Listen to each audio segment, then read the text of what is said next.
एक विधायक बनने के लिए कितने पैसे की आवश्यकता है? इमामगंज की जनता इस बार आरजेडी पे भरोसा जता रही है और अभी हर बड़ों से बड़ों को से लेकर बच्चों तक के जुबान पे अभी एक ही नाम है, तेजस्वी जी। मैम, हमारे क्षेत्र में सबसे बड़ी समस्या जो है वो आए दिन देखने को मिल रहा है कि महिलाओं के साथ बहुत से दुष्कर्म हो रहे हैं। सबसे ईमानदार नेता बिहार में कौन है? सबसे ईमानदार नेता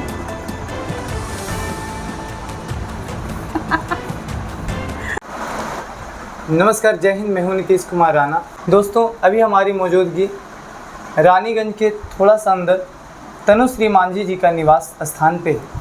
आज मैं इनका एक छोटा सा इंटरव्यू करने वाला हूं। ये हमारी इमामगंज विधानसभा में जन समस्याओं को सुन रहे हैं। हर गांव-गांव जाकर ग्रामीण क्षेत्रों की जो समस्याएं हैं उसका जायज़ा ले रहे हैं और ये आरजेडी के कार्यकर्ता के रूप में काम कर रहे हैं फ़िलहाल। लेकिन जैसे मैं भी गांव में घूमता हूं तो मुझे लोगों द्वारा ही फीडबैक देखने को मिलता है कि इनके प्रति लोगों का झुकाव थोड़ा ज़्यादा है, क्योंकि ये थोड़ा एजुकेटेड हैं और बहुत लोगों से अच्छे तरीके से कनेक्ट भी कर लेते हैं। इनका मैं इंट्रोडक्शन बता दूं तो ये स्वर्गीय श्रीमती भगवतिया देवी की नतनी है और इनका खुद का परिचय, वे ग्रेजुएट भी हैं और बहुत अच्छे एक स्पीकर भी हैं। आप देख ही लीजिएगा इंटरव्यू कैसा रहता है। बाकी इंटरव्यू देखने के बाद कैसा लगता है कमेंट करके ज़रूर बताइएगा। चलिए इंटरव्यू शुरू करते हैं। तो मैम, कैसी हैं आप? जी बहुत अच्छे। आप कैसे हैं? मैं भी बहुत अच्छा हूँ। मैं जैसे ही आपसे पहली मुलाकात हुई थी जी सेवरा में, जब आप जनसंपर्क में थे जी, उस समय ही मैं आपको जब देखा तो पहली मुलाकात में मुझे लगा कि इमामगंज विधानसभा में जितने भी नेता हैं जिन्हें बोलने तक नहीं आता, जिन्हें लोगों की समस्या क्या है ये भी नहीं पता, और आपको मैंने देखा लोगों से जिस तरीके से आप कनेक्ट कर रही थी, लोगों से बातचीत कर रही थी, तो लगा कि नहीं, अबर जो है इमामगंज विधानसभा में कोई ऐसी नेत्री आई हैं जो शायद इमामगंज विधानसभा का दशा और दिशा को बदल सकती है। बाकी देखते हैं आपको टिकट मिलता है या किसी और को मिलता है, ये तो पार्टी डिसाइड करेगी। जी बिल्कुल बिल्कुल। तो आपसे मेरा पहला सवाल है कि जब आप जनसंपर्क कर रही हैं तो आपका कैसा अनुभव हो रहा है? जी, भले हम हाल ही में उपचुनाव हुआ था तो भले ही हमारी सीट यहाँ से नहीं निकल सकी इमामगंज से, लेकिन हम लोग जितने भी आरजेडी की टीम है यहाँ पे बहुत ज़ोर शोर से पूरे विधानसभा में लगे हुए हैं। कहीं भी कोई भी किसी भी तरीके का सूचना या घटना घटता है, हम लोग को पता चलता है तो हम लोग सबसे पहले वहाँ जाने का काम करते हैं, उनके दुख में शामिल होने का काम करते हैं। तो हम लोग जनसंपर्क भी कर रहे हैं अभी, और घर घर डोर टू डोर अभी से ही। ये नहीं कि हम लोग इंतज़ार कर रहे हैं कि अब टिकट मिल जाएगा तब शुरू करेंगे, नहीं, हम लोग अभी से ही शुरू किए हुए हैं कि जिनको भी टिकट मिले उनकी जीत हो। इसलिए जैसे आप जनसंपर्क के दौरान बहुत से लोग आपको समस्याएं बताते होंगे, तो हमारी इमामगंज विधानसभा की सबसे बड़ी समस्या आपको क्या लगता है? देखिए, सबसे बड़ी समस्या हम तो यही कहेंगे यहाँ पे कि पुल का। जी, बारिश के टाइम में कुछ ऐसे गांव हैं जो पानी से घिर जाते हैं बरसात में, ठीक है, तो वहाँ के जितने भी अगर कोई बीमार पड़े तो वो हॉस्पिटल नहीं जा पाते हैं, जो बच्चे हैं वो स्कूल नहीं जा पाते हैं। तो ऐसे हिरन पथरा हो गया, भगर हो गया, तो बहुत ऐसा जगह पे है पूरे इमामगंज विधानसभा में जो इस तरीके से परेशानी में रहते हैं बारिश के टाइम में। तो लोगों का ये समस्या, अगर पुल नहीं बनेगा तो ये कभी समस्या ख़त्म नहीं हो सकता। और जो अभी के जो वर्तमान जो विधायक हैं वो 10 साल से रहे हैं, उनके ससुर जी, और अभी उपचुनाव के बाद से वो जीती हुई हैं। तो 10 साल में भी वैसा कुछ देखने को यहाँ पे नहीं मिला कि इमामगंज में कोई ऐसा विकास हुआ होगा। अब दूसरा ये है कि अब देख सकते हैं कि पलायन का यहाँ पे बहुत ज़्यादा है। हर गांव में आप चले जाइए, हर टोला में चले जाइए, वहाँ से आधे जो है अब जनसंख्या पलायन किया हुआ है वहाँ पे। तो ऐसे और भी बहुत सारी है। महादलित टोला में चल जाइए, दलित टोला में चल जाइए, तो वहाँ अभी भी पानी भी, स्वच्छ पानी पीने के लिए नहीं है वहाँ पे। तो अगर समस्या गिनवाने लग जाएंगे तो समस्या मतलब क्या बोले, कभी ख़त्म ही नहीं होगा। और अभी जैसे कि अभी का जो माहौल चल रहा है, आए दिन किसी न किसी बच्ची के साथ दुष्कर्म का मामला जो आ रहा है, तो ये मैं इसका बहुत ही घोर निंदा करती हूँ। ये बिल्कुल भी सही नहीं है। यहाँ पे महिला, यहाँ पे बच्ची, 6 साल से बच्ची से 35 साल की महिला तक, यहाँ कोई सुरक्षित नहीं है इमामगंज विधानसभा में। तो ऐसी बहुत सारी चीज़ हैं जिनको सुधारना चाहिए, जिनके ऊपर ध्यान देना चाहिए वर्तमान विधायक को।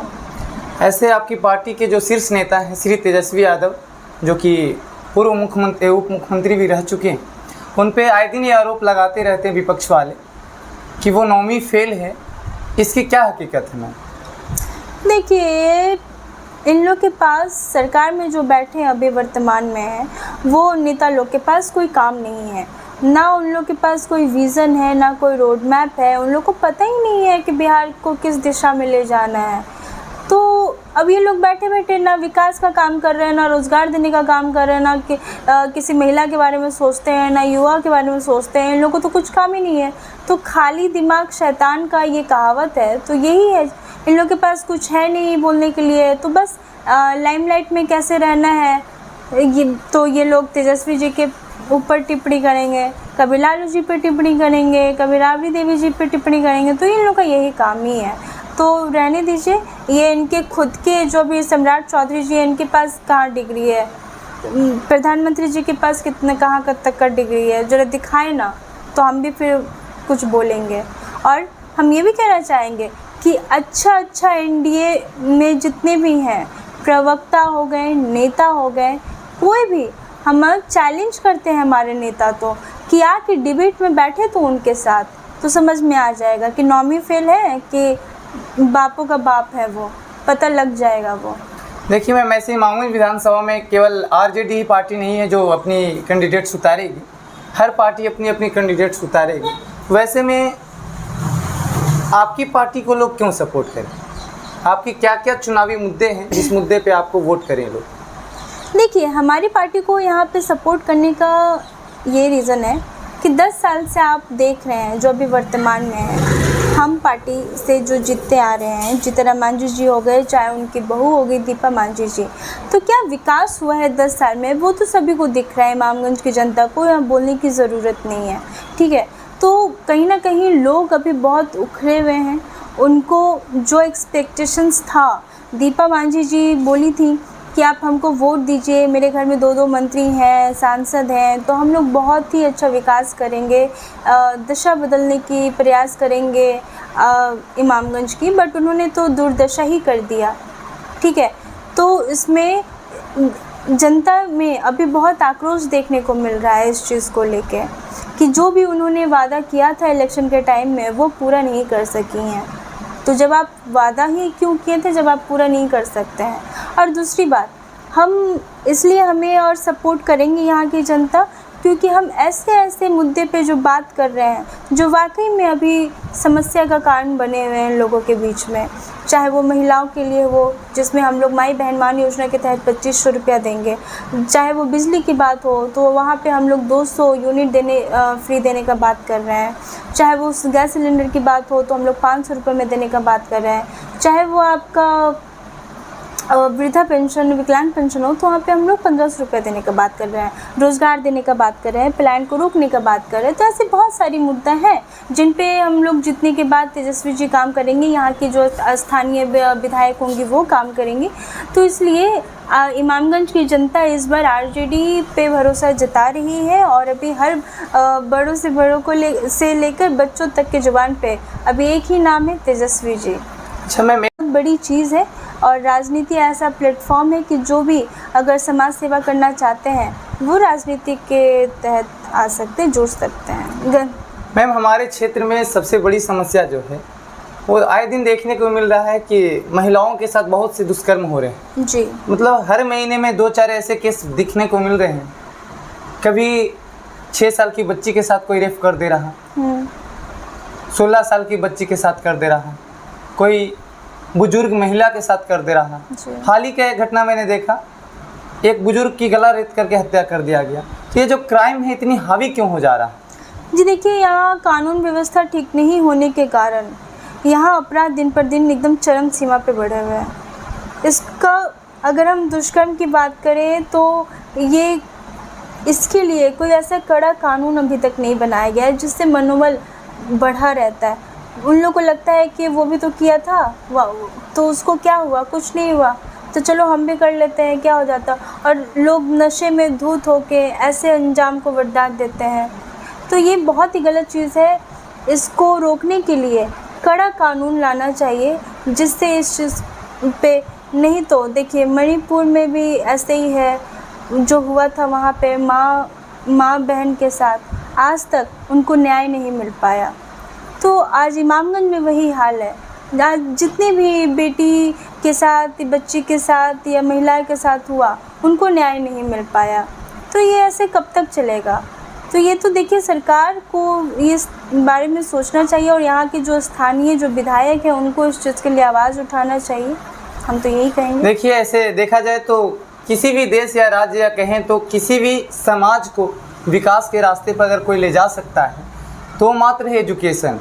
पढ़े लिखे लोग अगर राजनीति में आएंगे, पढ़े लिखे लोग अगर समाज में आएंगे तो हमें लगता है कि समाज विकास की ओर जाएगी। बिल्कुल। तो आपकी पार्टी है, आप जीतने के बाद एजुकेशन के लिए क्या कीजिएगा मैम? ऐसे अम्बेडकर, डॉक्टर BR अम्बेडकर जिन्होंने कॉन्स्टिट्यूशन को लिखा, उनका भी ये कहना है कि शिक्षा वो शेरनी का दूध है जिसने भी पिया है दहाड़ा है। जी।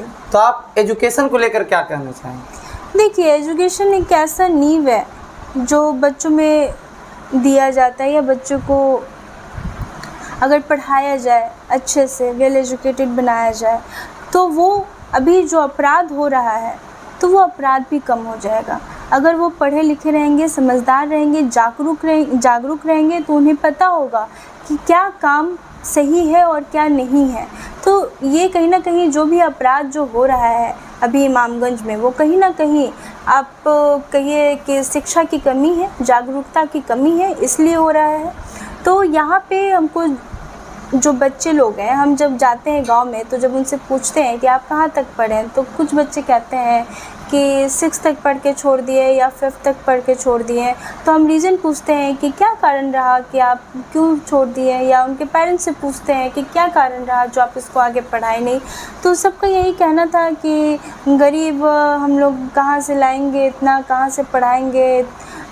तो हम लोग यही कोशिश करेंगे उस चीज़ के लिए कि कोई भी बच्चा अशिक्षित ना रहे, इसलिए हम लोग निःशुल्क दलित, महादलित जितने भी हैं उनको हम लोग निःशुल्क शिक्षा देने का काम करेंगे। मैम, ऐसे देखा जाए तो आप जिस समाज से आती हैं, मांझी समाज, सबसे ज़्यादा अगर शिक्षा का स्तर गिरा हुआ है तो आपके समाज में गिरा हुआ है। बिल्कुल, लिटरेसी रेट अगर कम है तो वो हमारे समाज का सबसे ज़्यादा है। क्योंकि हम देख रहे हैं कि वो लोग जो जिनको 2 व्यक्ति का भी खाना नहीं चला सकते, उनके पास 2-3 बच्चे हो जाते हैं, तो उनका एजुकेशन, स्वास्थ्य, ये सब वो हैंडल नहीं कर पाते हैं। तो बहुत कम उम्र में वो क्या बोलते हैं उसे, मजदूर बन जाते हैं। जी, यही कारण है, क्योंकि न पढ़ाने के लिए पैसा नहीं रहता। अब वो लोग भी, अब आदमी कमाएगा नहीं तो खाएगा कैसे? अब वो छोटा मोटा परिवार तो नहीं है, बड़े परिवार होते हैं वो लोग, जागरूकता की भी कमी रहती है। तो वो लोग अपने पेट के लिए मजदूरी करने लग जाते हैं, सब छोटे से उम्र में ही मजदूरी करने लग जाते हैं।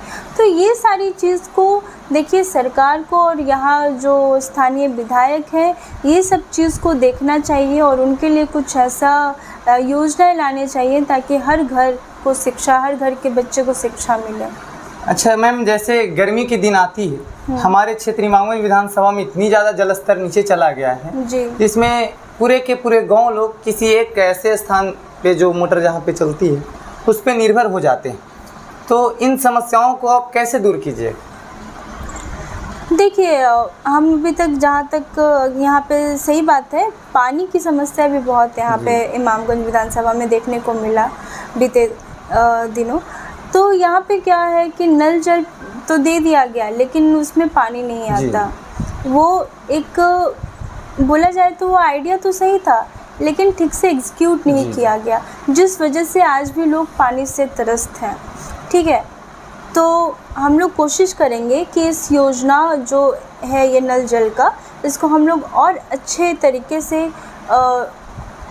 इसमें सुधार किया जाए। हम लोग इसमें सुधार करने का कोशिश करेंगे ताकि गर्मी के समय में जब पानी नीचे चल जाता है और लोगों को पानी नहीं मिल पाता है, या फिर लोगों को बारिश के टाइम में या जब भी कुआं का गंदा पानी पीने पे मजबूर रहते हैं, तो हर घर में हम लोग को चापाकल हो गया या अपना जल की जो बात कर रहे हैं, इसको और अच्छे से इस पे काम करके इसको हम लोग कोशिश करेंगे ठीक करने का। मैम एक और सबसे बड़ा सवाल है, जैसे हम हर जगह पे देख रहे हैं, चाहे थाने हों, ब्लॉक हों, या फिर कहीं हर जगह पे भ्रष्टाचार इतना बढ़ गया है कि अगर गरीब आदमी चाहे कि वो अपना काम कराए तो बहुत दौड़ना पड़ता है और हो सके उसका काम भी नहीं होता है। तो इस भ्रष्टाचार को आप कैसे दूर कीजिए? देखिए, ये लालू जी का जब टाइम था, उसी टाइम से दलित, महादलित या कोई भी समाज के अंतिम पैदान के लोग ब्लॉक या थाना जाने लगे थे। लेकिन आज जब से 20 साल से जब लालू जी सत्ता में नहीं है ना, और ये एनडीए की सरकार है, तब से वापस से हम लोग की आवाज़ को दबाया जाता है, हम लोग को और परेशान किया जाता है, हम लोग की आवाज़ को सुना नहीं जाता, दुख तकलीफ़ को सुना नहीं जाता, न्याय नहीं मिल पाता है। तो ये कहीं ना कहीं अब जनता देख रही है, ये अब और बर्दाश्त नहीं करेगी, जुमलेबाजी में और नहीं फंसेगी। इस बार 2025 में तेजस्वी जी की सरकार हम लोग फिर से लाएंगे। यहाँ की जनता खुद भी चाह रही है और हर गरीब की आवाज़ को सुनी जाएगी वहाँ पे। मैम ऐसे देखा जा रहा है कि अभी भी हमारा समाज जो है, इमामगंज विधानसभा में मैं लगभग बहुत से गांव में गया हूँ, मैं देखा हूँ शिक्षा का स्तर इतना गिरा हुआ है। लोकतंत्र में जो सबसे बड़ा हथियार कह सकते हैं एक नागरिक के लिए, तो होता है अपना मताधिकार। इस मताधिकार का इस तरीके से दुरुपयोग किया जाता है कि किसी भी कैंडिडेट से पैसे लेकर के और वोट डाल दिया जाता है। वो ये महत्व को नहीं जान पाते हैं कि वो नेता अंदर से कैसा है, वो विकास कर पाएगा या नहीं। आप सोचिए ना, जो नेता पैसे देकर के वोट ले रहा है वो विकास के बारे में सोचेगा कैसे? तो अगर आप चुनाव लड़ रहे हैं तो आप उन जनता को क्या कहना चाहेंगे जो पैसे लेकर वोट करते हैं? देखिए, मैं जनता को यही कहना चाहूँगी कि पैसे लेके वोट करना बहुत ही बेवकूफ़ी है।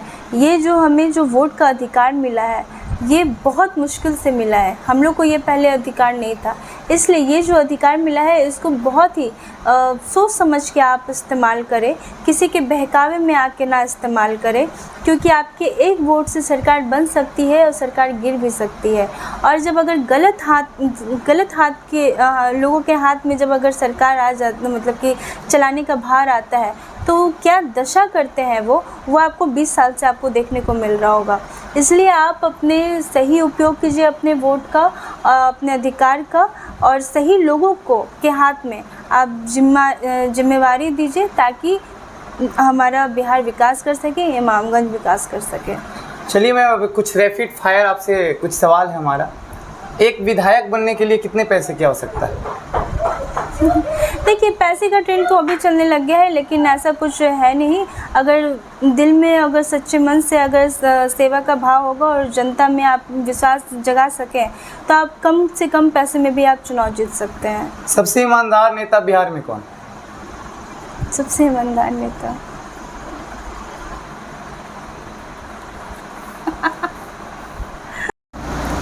चलिए, तो ये थे राजद नेत्री तनुश्री मांझी। कैसा लगा आज का ये इंटरव्यू कमेंट करके ज़रूर बताइएगा। और एक इन्फॉर्मेशन, इस बार तो आप एक कसम खा लीजिए कि इस बार वोट जो करना है पैसे लेकर नहीं करना है।